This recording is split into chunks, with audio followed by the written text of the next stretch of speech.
أعوذ بالله من الشيطان الرجيم. بسم الله الرحمن الرحيم. تبارك الذي بيده الملك وهو على كل شيء قدير، الذي خلق الموت والحياة ليبلوكم أيكم أحسن عملا،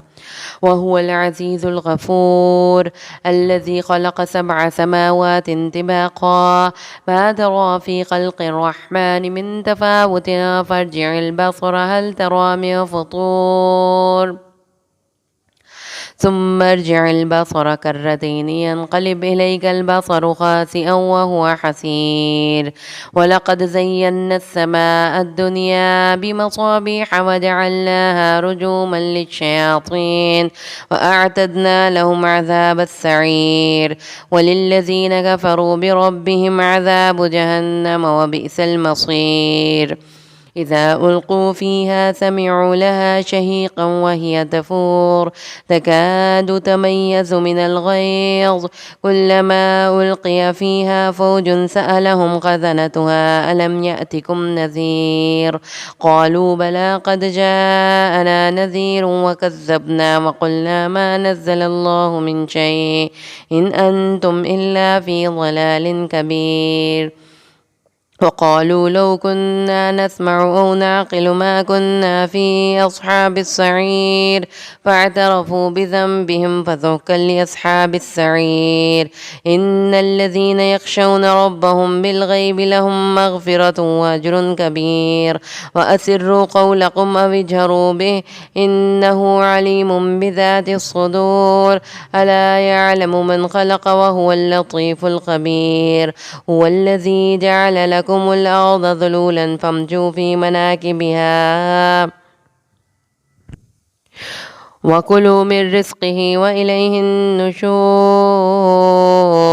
أأمنتم من في السماء أن يخسف بكم الأرض فإذا هي تمور، أم أمنتم من في السماء أن يرسل عليكم حاصبا، فستعلمون كيف نذير. ولقد كذب الذين من قبلهم فكيف كان نكير. أولم يروا إلى الطير فوقهم صافات ويقبضن ما يمسكهن إلا الرحمن إنه بكل شيء بصير. أمن هذا الذي هو جند لكم ينصركم من دون الرحمن إن الكافرون إلا في غرور. أمن هذا الذي يرزقكم إن أمسك رزقه بل لجوا في عتو ونفور. أفمن يمشي مكبا على وجهه أهدى أمن يمشي سويا على صراط مستقيم. قل هو الذي أنشأكم وجعل لكم السمع والأبصار والأفئدة قليلا ما تشكرون. قل هو الذي ذرأكم في الأرض وإليه تحشرون. ويقولون متى هذا الوعد إن كنتم صادقين. قل إنما العلم عند الله وإنما أنا نذير مبين. فلما رأوه زلفة سيئت وجوه الذين كفروا وقيل هذا الذي كنتم به تدعون. قل أرأيتم إن أهلكني الله ومن معي أو رحمنا ومن يجير الكافرين من عذاب أليم. قل هو الرحمن وآمنا به وعليه توكلنا فستعلمون من هو في ضلال مبين. قل أرأيتم إن أصبح ماؤكم غورا فمن يأتيكم بماء معين.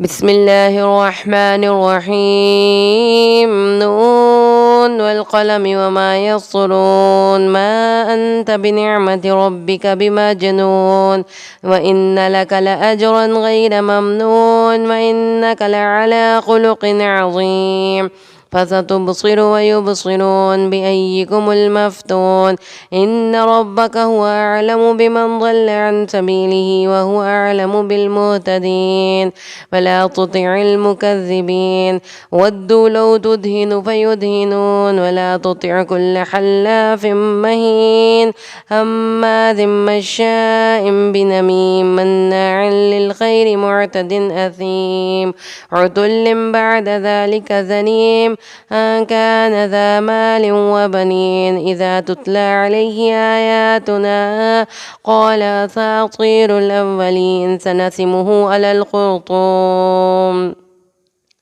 إنا بلوناهم كما بلونا أصحاب الجنة إذ أقسموا ليصرمنها مصبحين ولا يستثنون فطاف عليها طائف من ربك وهم نائمون فأصبحت كالصريم فتنادوا مصبحين أن اغدوا على حرثكم إن كنتم صارمين فانطلقوا وهم يتخافتون ألا يدخلنها اليوم عليكم مسكين وغدوا على حرد قادرين فلما رأوها قالوا إنا لضالون بل نحن محرومون قال أوسطهم ألم أقل لكم لولا تسبحون قالوا سبحان ربنا إنا كنا ظالمين فأقبل بعضهم على بعض يتلاومون قالوا يا ويلنا إنا كنا طاغين عسى ربنا أن يبدلنا خيرا منها إنا إلى ربنا راغبون كذلك العذاب ولعذاب الآخرة أكبر لو كانوا يعلمون إن للمتقين عند ربهم جنات النعيم أفنجعل المسلمين كالمجرمين ما لكم كيف تحكمون أم لكم كتاب فيه تدرسون إن لكم فيه لما تخيرون أم لكم أيمان علينا بالغة إلى يوم القيامة إن لكم لما تحكمون سلهم أيهم بذلك زعيم أم لهم شركاء فليأتوا بشركائهم إن كانوا صادقين يوم يكشف عن ساق ويدعون إلى السجود فلا يستطيعون خاشعة أبصارهم ترهقهم ذلة وقد كانوا يدعون إلى السجود وهم سالمون فذرني ومن يكذب بهذا الحديث سنستدرجهم من حيث لا يعلمون وأملي لهم إن كيدي متين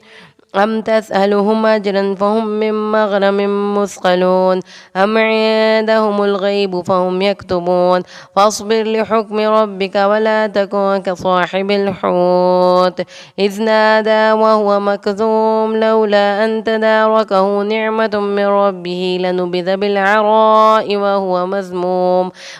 فاجتباه ربه فجعله من الصالحين وإن يكاد الذين كفروا ليزلقونك بأبصارهم لما سمعوا الذكر ويقولون إنه لمجنون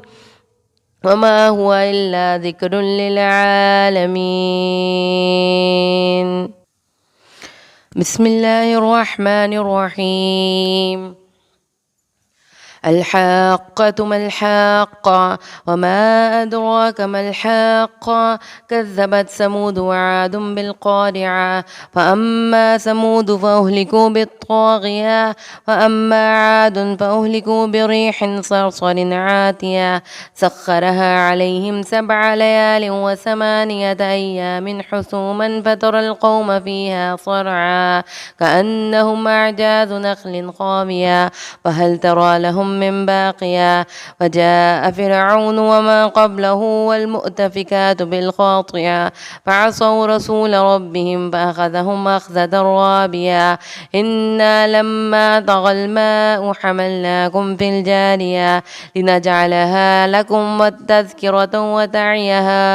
أذن واعية فإذا نفخ في الصور نفخة واحدة وحملت الأرض والجبال فدكتا دكة واحدة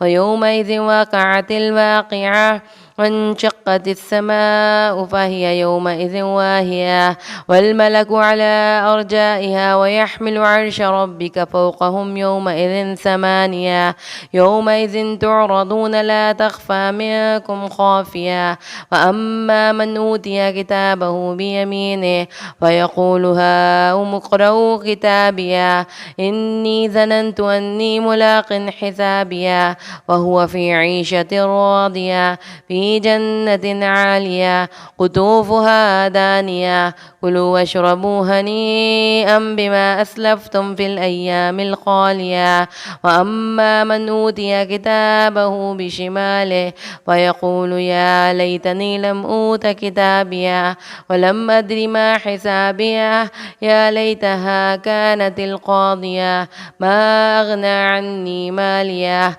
هلك عني سلطانيه خذوه فغلوه ثم الجحيم صلوه ثم في سلسلة ذرعها 70 ذراعا فاسلكوه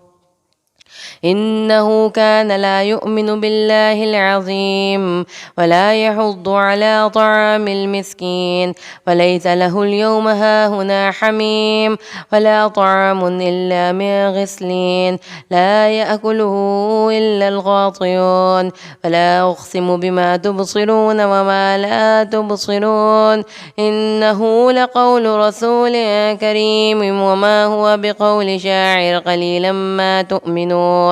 ولا بقول كاهن قليلا ما تذكرون تنزيل من رب العالمين ولو تقول علينا بعض الأقاويل لأخذنا منه باليمين ثم لقطعنا منه الوتين وما منكم من أحد عنه حاجزين وإنه لتذكرة للمتقين وإنا لنعلم أن منكم مكذبين وإنه لحسرة على الكافرين وإنه لحق اليقين فسبح باسم ربك العظيم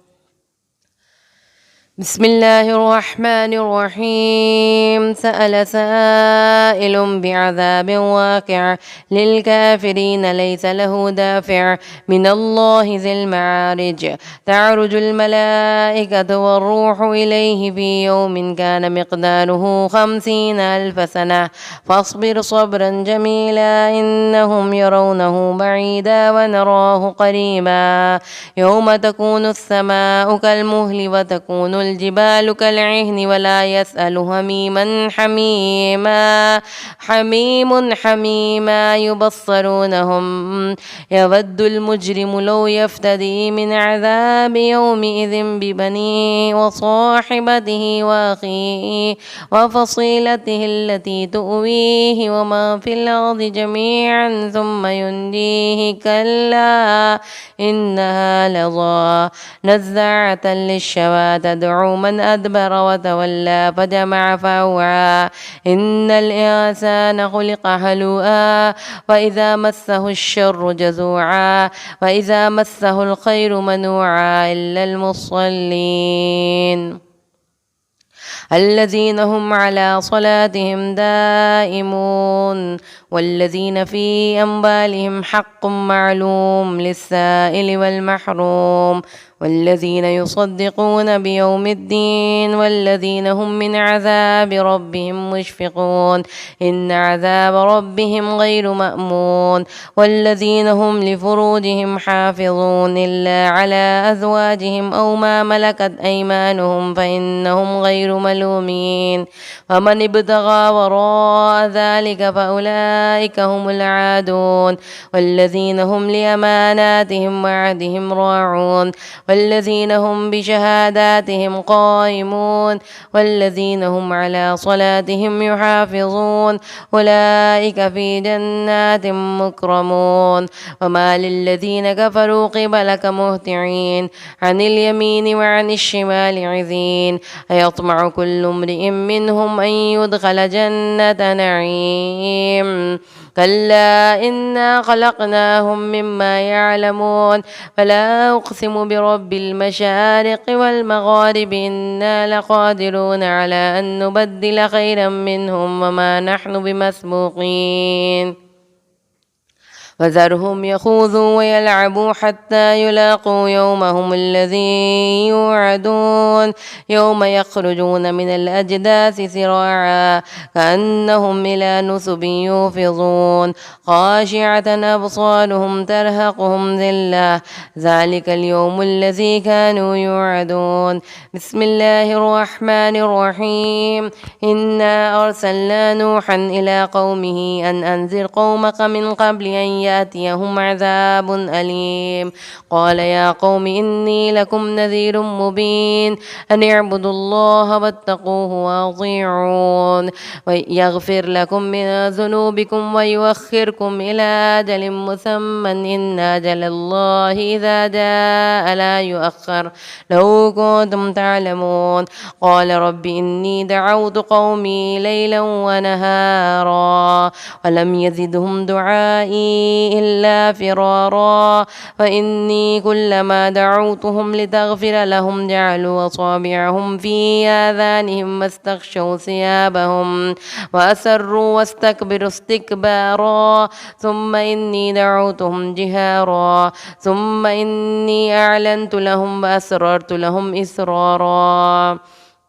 وقلت استغفروا ربكم إنه كان غفارا يرسل السماء عليكم مدرارا ويمددكم بأموال وبنين ويجعل لكم جنات ويجعل لكم أنهارا ما لكم لا ترجون لله وقارا وقد خلقكم أطوارا ألم تروا كيف خلق الله 7 سماوات طباقا وجعل القمر فيهن نورا وجعل الشمس سراجا والله أنبتكم من الأرض نباتا ثم يعيدكم فيها ويخرجكم إخراجا والله جعل لكم الأرض بساطا لتسلكوا منها سبلا فجاجا. قال نوح رب إنهم عصوني واتبعوا من لم يزده ماله وولده إلا خسارا ومكروا مكرا كبارا وقالوا لا تذرن آلهتكم ولا تذرن ودا ولا سواعا ولا يغوث ويعوق ونسرا وقد أضلوا كثيرا ولا تزد الظالمين إلا ضلالا مما خطيئاتهم أغرقوا فأدخلوا نارا ولم يجدوا لهم من دون الله أنصارا. وقال نوح رب لا تذر على الأرض من الكافرين ديارا إنك إن تذرهم يضلوا عبادك ولا يلدوا إلا فاجرا كفارا. رب اغفر لي ولوالدي ولمن دخل بيتي مؤمنا وللمؤمنين والمؤمنات ولا تزد الظالمين إلا تبارا.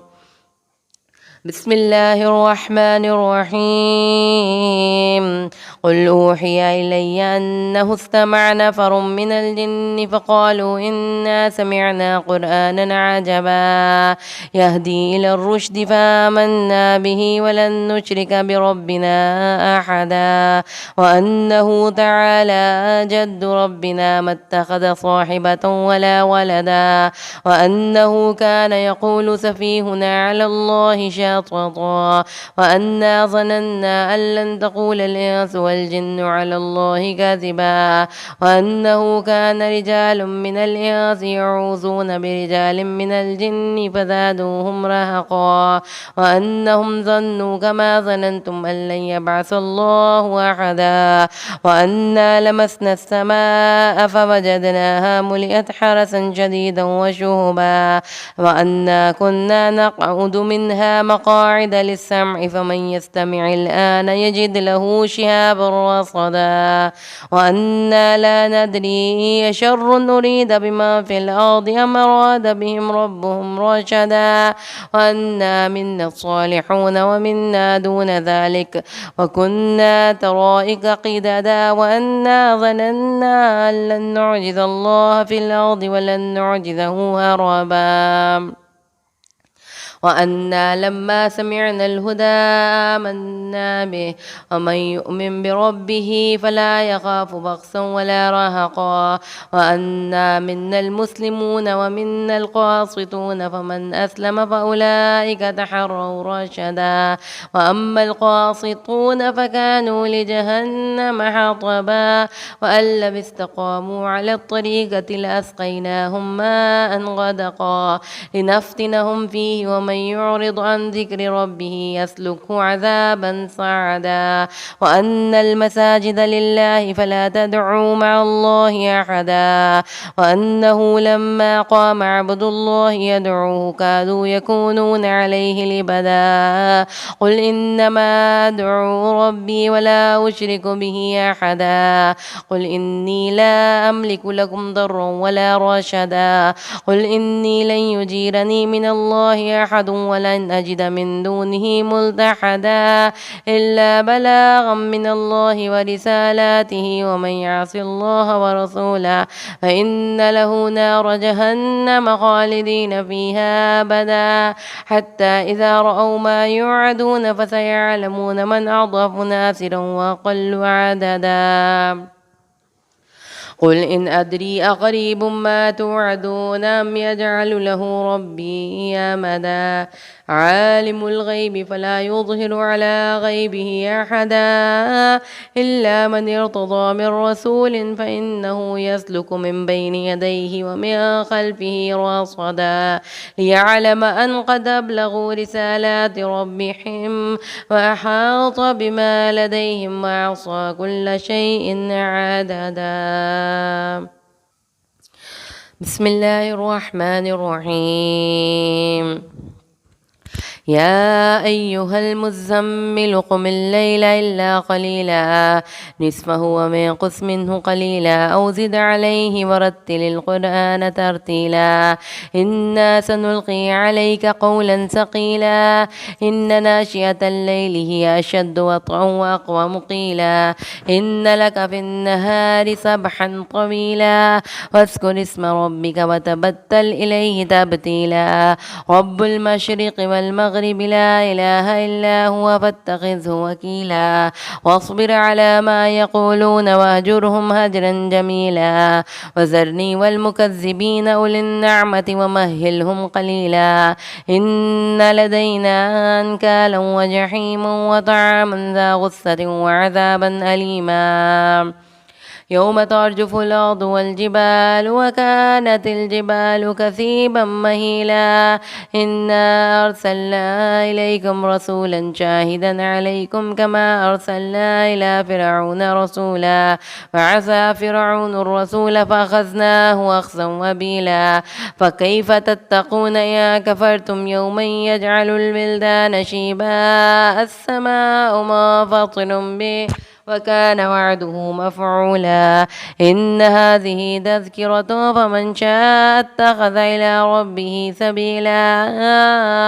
إن ربك يعلم أنك تقوم أدنى من ثلثي الليل ونصفه وثلثه وطائفة من الذين معك والله يقدر الليل والنهار علم أن لن تحصوه فتاب عليكم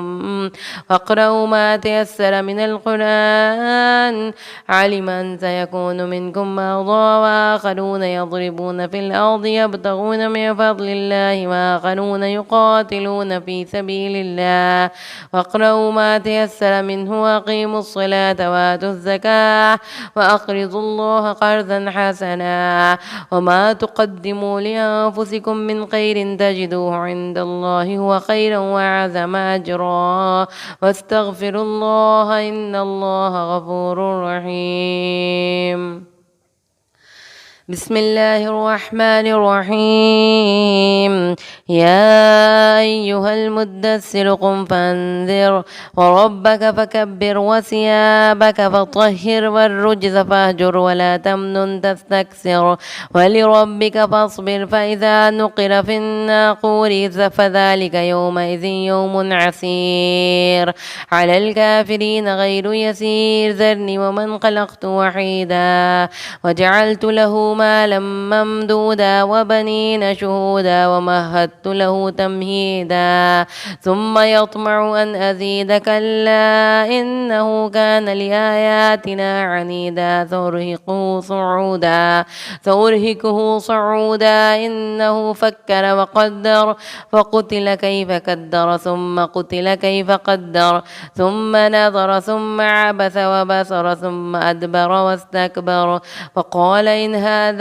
إلا سحر يؤثر إن هذا إلا قول البشر سأصليه سقر وما أدراك ما سقر لا تبقي ولا تذر لواحة للبشر عليها 19 وما جعلنا أصحاب النار إلا ملائكة وما جعلنا عدتهم إلا فتنة للذين كفروا ليستيقن الذين أوتوا الكتاب ويزداد الذين آمنوا إيمانا ولا يرتاب الذين أوتوا الكتاب والمؤمنون وليقول الذين في قلوبهم مرض والكافرون ماذا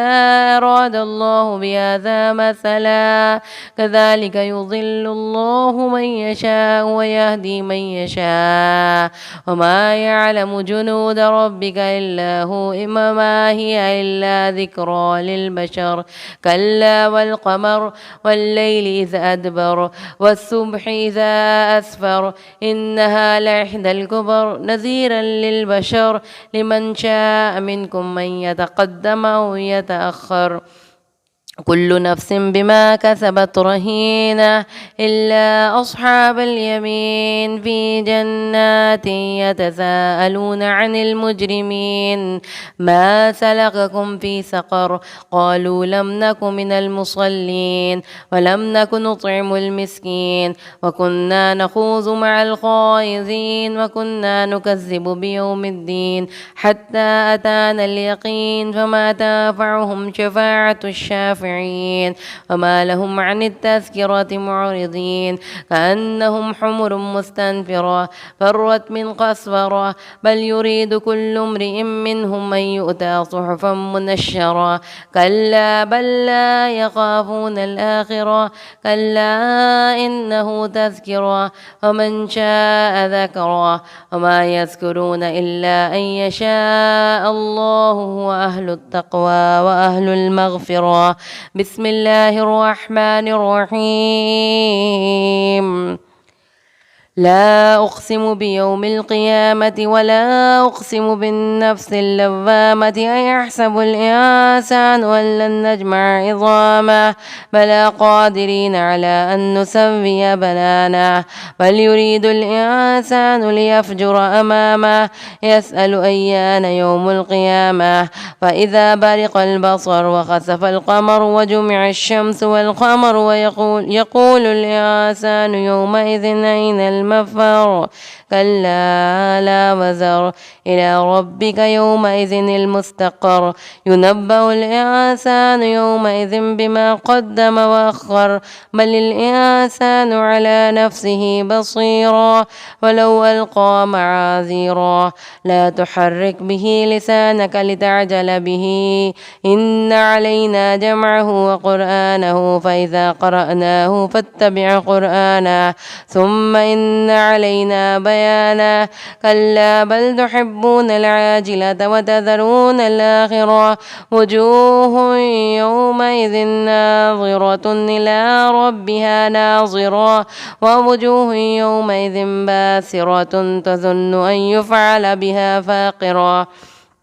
كلا إذا بلغت التراقي وقيل مراق وظن أنه الفراق والتفت الساق بالساق إلى ربك يومئذ المساق فلا صدق ولا صلى ولكن كذب وتولى ثم ذهب إلى أهله يتمطى أولى لك فأولى ثم أولى لك فأولى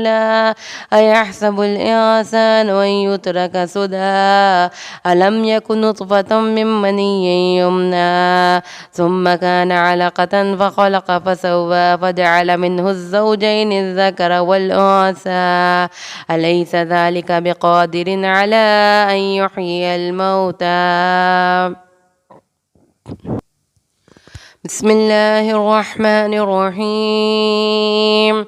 هل أتى على الإنسان حين من الدهر لم يكن شيئا مذكورا إنا خلقنا الإنسان من نطفة أمشاج نبتليه فجعلناه سميعا بصيرا إنا هديناه السبيل إما شاكرا وإما كفورا إنا أعتدنا للكافرين سلاسل وأغلالا وسعيرا إن الأبرار يشربون من كأس كان مزاجها كافورا عينا يشرب بها عباد الله يفجرونها تفجيرا يوفون بالنذر ويخافون يوما كان شره مستطيرا ويطعمون الطعام على حبه مسكينا ويتيما وأسيرا إنما نطعمكم لوجه الله لا نريد منكم جزاء ولا شكورا إنا نخاف من ربنا يوما عبوسا قمطريرا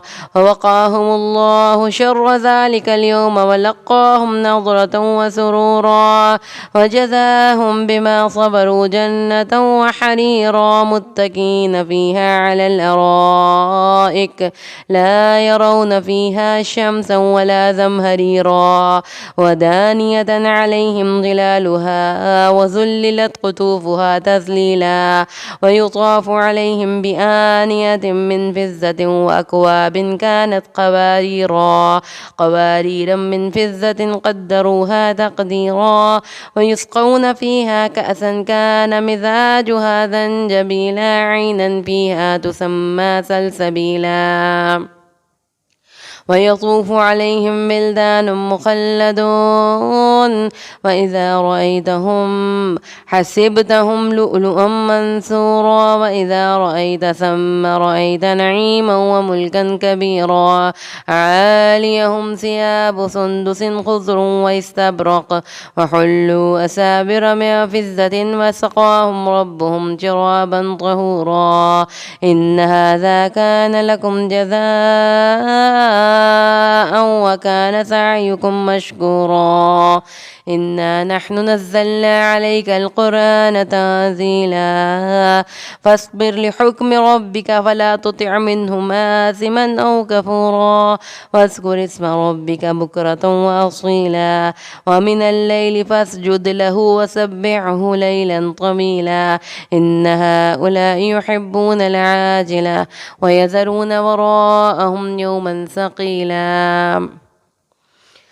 نحن خلقناهم وشددنا أسرهم وإذا شئنا بدلنا أمثالهم تبديلا إن هذه تذكرة ومن شاء اتخذ إلى ربه سبيلا وما تشاءون إلا أن يشاء الله إن الله كان عليما حكيما يدخل من يشاء في رحمته والظالمين أعد لهم عذابا أليما بسم الله الرحمن الرحيم والمرسلات عرفا والعاصفات عصفا والناشرات نشرا فالفارقات فرقا فالملقيات ذكرا عذرا أو نذرا إنما توعدون لواقع وإذا النجوم طمست وإذا السماء فرجت وإذا الجبال نسفت وإذا الرسل أقتت لأي يوم نجلت ليوم الفصل وما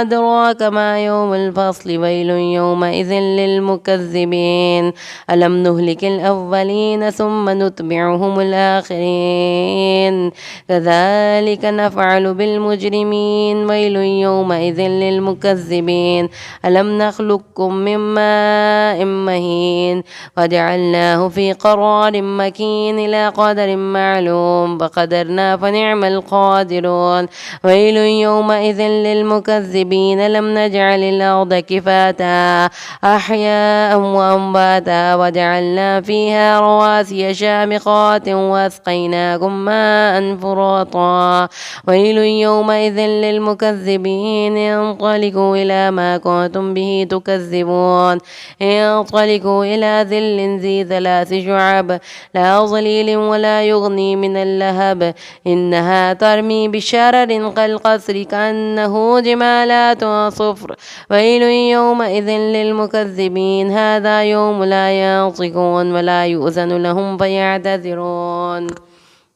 ويل يومئذ للمكذبين هذا يوم الفصل جمعناكم بالأولين فإن كان لكم كيد فكيدون ويل يومئذ للمكذبين إن المتقين في ظلال وعيون وفواكه مما يشتهون كلوا واشربوا هنيئا بما كنتم تعملون إنا كذلك نجزي المحسنين ويل يومئذ للمكذبين كلوا وتمتعوا قليلا إنكم مجرمون ويل يومئذ للمكذبين وإذا قيل لهم اركعوا لا يركعون ويل يومئذ للمكذبين فبأي حديث بعده يؤمنون